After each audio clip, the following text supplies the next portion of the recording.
আসসালামু আলাইকুম। অবিরাম বাংলা সংবাদে সবাইকে স্বাগত জানাচ্ছি মার্সিয়া মীরা। শুরুতেই সংবাদ শিরোনাম। সকাল থেকে রাজধানী অনেকটাই শান্ত। জীবনের প্রয়োজনে বাইরে বের হতে শুরু করেছেন নগরবাসী। খুলেছে দোকানপাট, রেস্টুরেন্ট, সবজির দোকান, ছেড়েছে দূরপাল্লার বাস। ৮০% মেধার ভিত্তিতে নিয়োগের সুপারিশ করবে সরকার। আন্দোলনরত শিক্ষার্থীদের সাথে আলোচনায় বসার প্রস্তাবে সম্মতি প্রধানমন্ত্রী।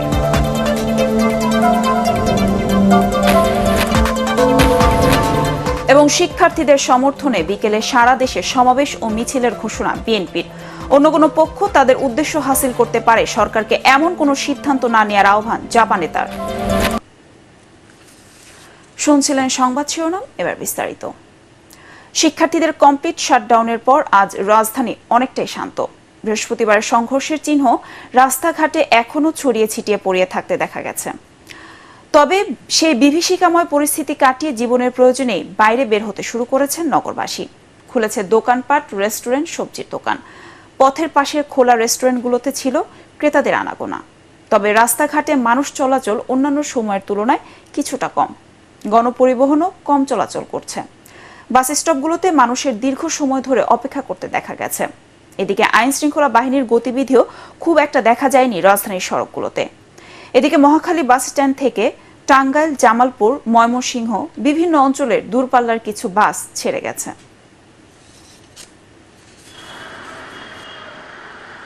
দুর্ভোগ তো পোহাইতে হইতেছে আমাদের সাধারণ পাবলিকের, আর কারো তো এই দুর্ভোগ পোহাইতে হয় না।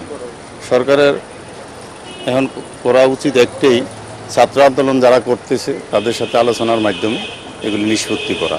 এখন তো আমাদের ভয় পাই, আমাদের তো নামতেই হবে। ভয় পেলে তো ভয় মোকাবেলা করতে হবে।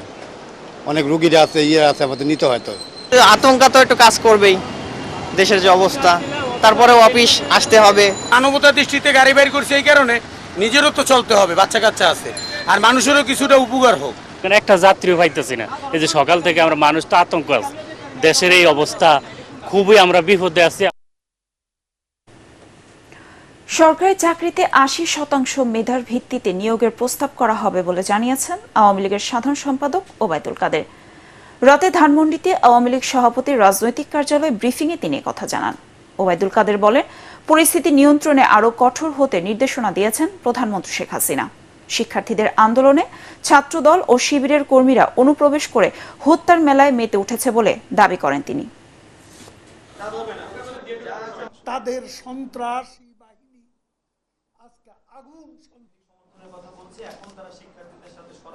আগামী রোববার অ্যাপিল বিভাগের যে শুনানি রয়েছে, সরকারের পক্ষ থেকে আমরা শিক্ষার্থীদের দাবির সাথে সঙ্গতি রেখে 80% মেধা কোটা সংরক্ষণের ব্যাপারে ঐকমত্য পোষণ করি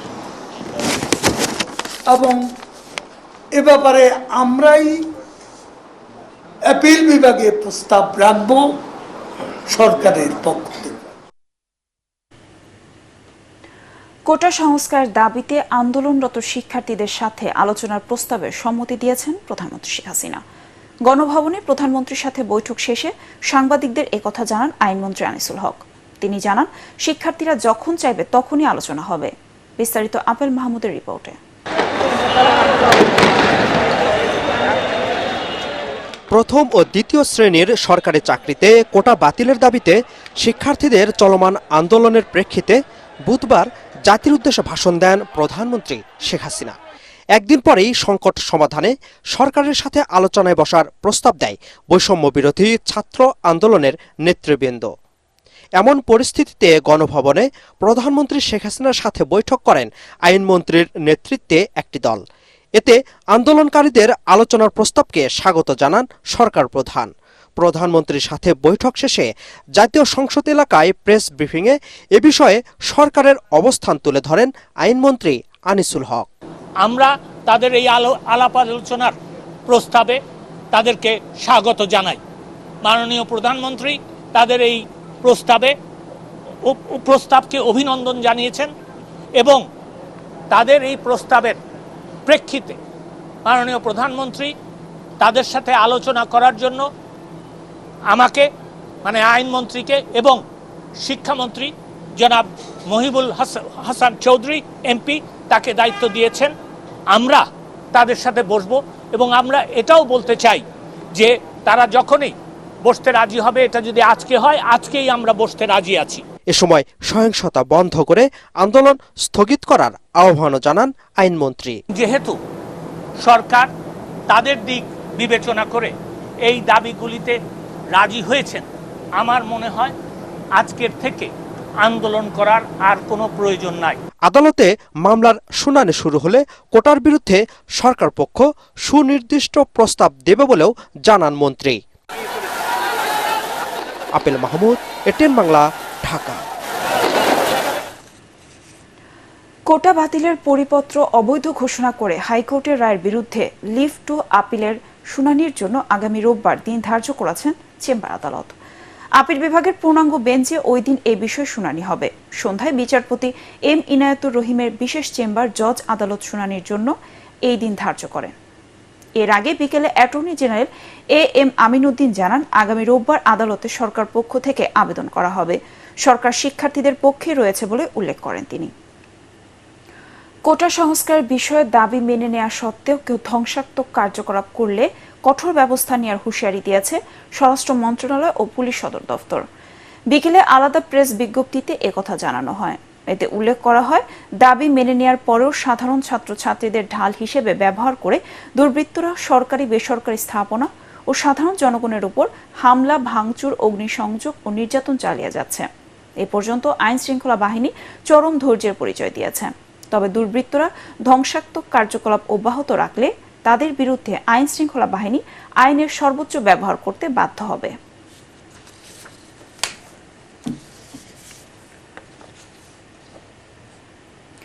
কোটা আন্দোলনের শিক্ষার্থীদের দাবির প্রতি সমর্থন জানিয়ে আজ বিকেল ৩টায় জাতীয় প্রেস ক্লাবের সামনে সমাবেশ ও মিছিল করবে বিএনপি। একই সাথে সারা দেশের মহানগর এবং জেলা সদরেও এই কর্মসূচির ডাক দিয়েছে দলটি। রাতে চেয়ারপারসনের গুলশান কার্যালয়ে বিএনপি মহাসচিব মির্জা ফখরুল ইসলাম আলমগীর সংবাদ সম্মেলনে জানান, ক্ষমতার অপব্যবহার করে শিক্ষার্থীদের ন্যায়সঙ্গত আন্দোলনকে থামাতে সরকারের অপপ্রচেষ্টা ব্যর্থ হয়েছে। অসংখ্য শহীদের রক্তে সমঝোতার পথ সরকার নিজেই বন্ধ করে দিয়েছে বলেও মন্তব্য করেন তিনি। দেশের জনগণ এই সরকারের নির্মমতা ও অপশাসন থেকে মুক্তি চায় বলে দাবি করেন মির্জা ফখরুল। যে সরকারের হাতে আমাদের সন্তানেরা নির্মমভাবে খুন হয়েছে, সেই খুনি সরকারের কাছে খুনির তদন্ত কিংবা বিচার নয়, জনগণ খুনি সরকারের বিদায় চায়। আগামীকাল শুক্রবার বেলা ৩টায় জাতীয় প্রেস ক্লাবের সামনে জাতীয় ঐক্য সমাবেশ ও মিছিলে অংশগ্রহণের জন্য আমরা সর্বস্তরের জনগণের প্রতি আহ্বান জানাচ্ছি।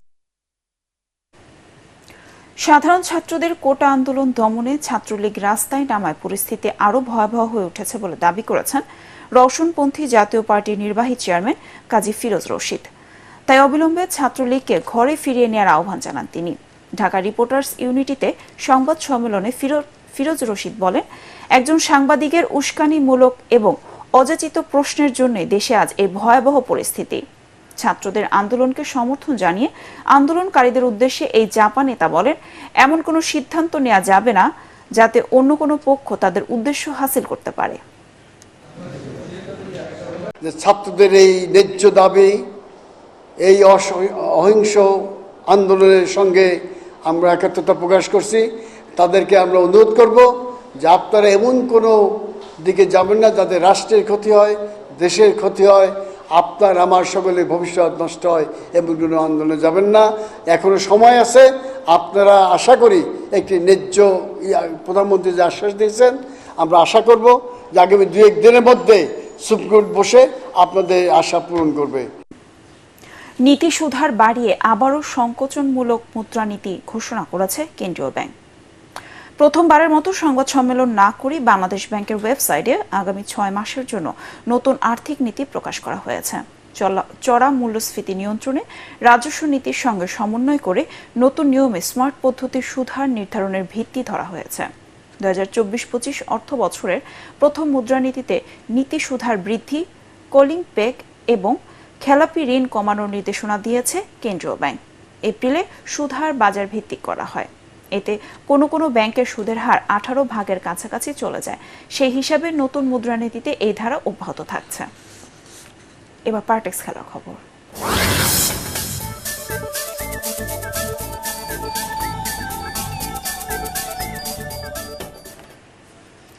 নারী এশিয়া কাপ টি-20তে কাল শ্রীলঙ্কার বিপক্ষে মাঠে নামবে বাংলাদেশ।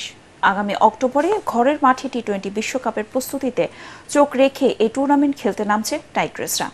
বাংলাদেশের পরের ম্যাচ 22 জুলাই থাইল্যান্ড আর মালয়েশিয়ার বিপক্ষে 24 জুলাই। ম্যাচ পূর্ববর্তী সংবাদ সম্মেলনে অধিনায়ক নিগার সুলতানা জ্যোতি বলেন, এশিয়া কাপে তার দল ভালো করতে পারলে বিশ্বকাপের আগে নিজেদের আত্মবিশ্বাসটা আরও বাড়বে। 8 দল নিয়ে আজই শুরু হচ্ছে নারী টি-20 এশিয়া কাপের আসর। দুটি প্রীতি ম্যাচ খেলতে 22 জুলাই ভুটান যাচ্ছে বাংলাদেশ নারী ফুটবল দল। 24 ও 27 জুলাই হবে ফিফা টায়ার 1-এর ম্যাচ দুটি। এর আগে থিম্পুতে 11 ও 13 জুলাই হওয়ার কথা খেলাগুলো, কিন্তু ফ্লাইট জটিলতায় তা সম্ভব হয়নি। আগামী অক্টোবরে কাঠমান্ডুতে বসবে নারী সাফ চ্যাম্পিয়নশিপের আসর। সবশেষ 2022 সালে নারী সাফে প্রথমবারের মতো চ্যাম্পিয়ন হয় বাংলাদেশ। ইংলিশ কোচ পিটার বাটলারের সঙ্গে এটি হবে সাবিনাদের প্রথম বিদেশ সফর।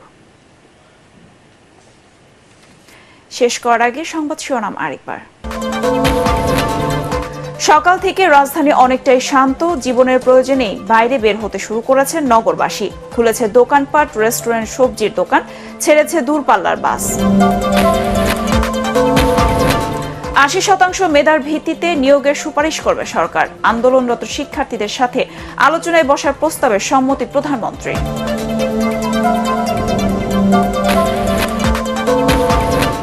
এবং শিক্ষার্থীদের সমর্থনে বিকেলে সারা দেশে সমাবেশ ও মিছিলের ঘোষণা বিএনপির।